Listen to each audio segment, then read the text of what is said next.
எம்மா அந்த 10 அடி புத்துக்குள்ளே நாகத்தா எத்தனை நாள் இருப்பேன்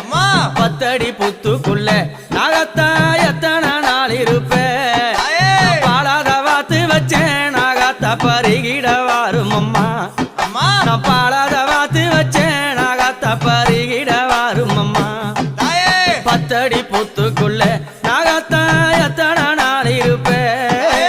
10 அடி புத்துக்குள்ளே நாகத்தா எத்தனை நாள் இருப்பேன்